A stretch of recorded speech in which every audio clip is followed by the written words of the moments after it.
সুপ্রিয় দর্শক, আজকে একটি ডেজার্ট রেসিপি নিয়ে আসছি, বানানা ক্ষীর। কলা দিয়ে তৈরি এই ক্ষীর যদি আপনি একবার খান, এর স্বাদ আপনি ভুলতে পারবেন না। অন্য কোনো ক্ষীর খেয়ে আপনার তৃপ্তি হবে না। এই ক্ষীরের রিকোয়েস্ট আপনার আসবেই। কলা অত্যন্ত সহজলভ্য একটি এবং পুষ্টিকর একটি ফল। এই কলাকে বিভিন্ন খাবারে কনভার্ট করার আমি চেষ্টা করে থাকি। আমার চ্যানেলে কলার অনেকগুলো আনকমন রেসিপি আছে, আপনারা ট্রাই করলেই বুঝতে পারবেন। বিশেষ করে আজকের যে রেসিপিটি, এটি দেখলেই খেতে ইচ্ছা করে। আপনি বানিয়ে একবার ট্রাই করবেন আশা করি। প্রথমেই যা লাগছে, আমি 8টা পাকা কলা নিয়েছি। কলাগুলো দেখেই বুঝতে পারছেন যথেষ্ট পাকা। এবার কলাগুলোকে পাতলা পাতলা স্লাইস করে আমি কেটে নিচ্ছি।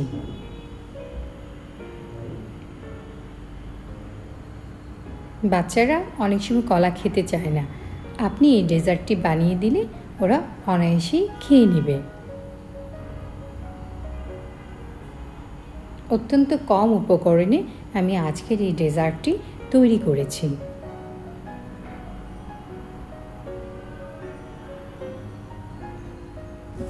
সবগুলো কলাই কাটা হয়ে গেছে। এবার একটি হাঁড়িতে আমি 1 লিটার ফুল ফ্যাট দুধ নিয়ে নিয়েছি।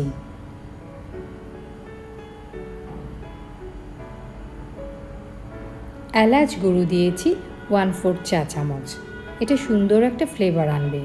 3/4 কাপ আমি চিনি দিয়ে দিয়েছি, চাইলে একটু কমও দিতে পারেন আপনারা, স্বাদটা চেখে চিনি বাড়িয়ে দিতে পারবেন। এবার আমি নাড়িয়ে চিনিটা একটু গলিয়ে নেওয়ার জন্য অপেক্ষা করছি। যেহেতু দুধ দিয়ে আমি এটা তৈরি করছি, তাই এটা অনবরত নাড়াতে হবে। চিনি গলে গেছে, আমি কলাগুলো দিয়ে দিলাম। দিয়ে আমি নেড়ে রাখবো সারাক্ষণ, কারণ দুধটা পড়ে যেতে পারে। কলা একটু সফট হয়ে গেলে আমি চামচের সাহায্যে একটু একটু করে ভেঙে দিব। কিছুক্ষণ জাল দেওয়ার পর কলা অটোমেটিক্যালি সফট হয়ে যাবে, আর এই কাজটা তখন আপনি অনায়াসেই করতে পারবেন। কলা অনেকটাই গলে গেছে।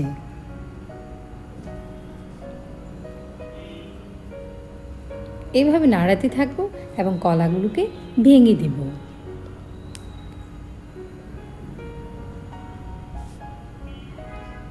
মাঝারি আছে, এটা অনবরত নেড়ে চেড়ে রান্না করে নেব।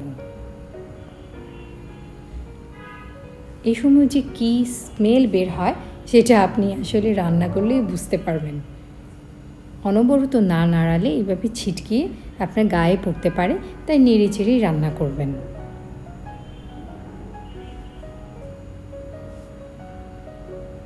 অনেকটা ঘন হয়ে এসছে, 1/3 অংশ কমে যাবে তাতে। আমি একটু চেক করে নিলাম চিনি ঠিক আছে কিনা। এবার 3 টেবিল চামচ গুঁড়ো দুধ আমি দিয়ে দিচ্ছি, দিয়ে ভালো করে আপনারা মিশিয়ে নেবেন।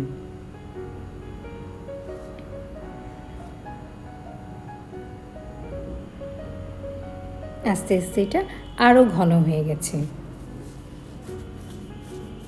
আপনারা এর থিকনেস দেখে নিশ্চয়ই বুঝতে পারছেন।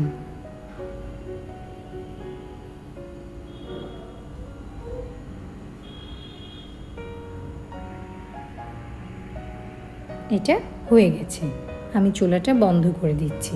এবার আমি সার্ভ করে দেখাচ্ছি। আপনারা চাইলে সরাসরি ছোট ছোট বাটিতেও সার্ভ করতে পারেন। নেড়ে চেড়ে একটু সমান করে দিচ্ছি। এবার আমি একটু সাজিয়ে নেব। আপনারা চাইলে কলা স্লাইস কিংবা বাদাম দিয়েও সাজাতে পারেন। দেখলেন তো কত সহজেই কত সুস্বাদু এবং পুষ্টিকর একটি ডেজার্ট তৈরি হয়ে গেছে। অত্যন্ত কম খরচে আমি এটা তৈরি করেছি।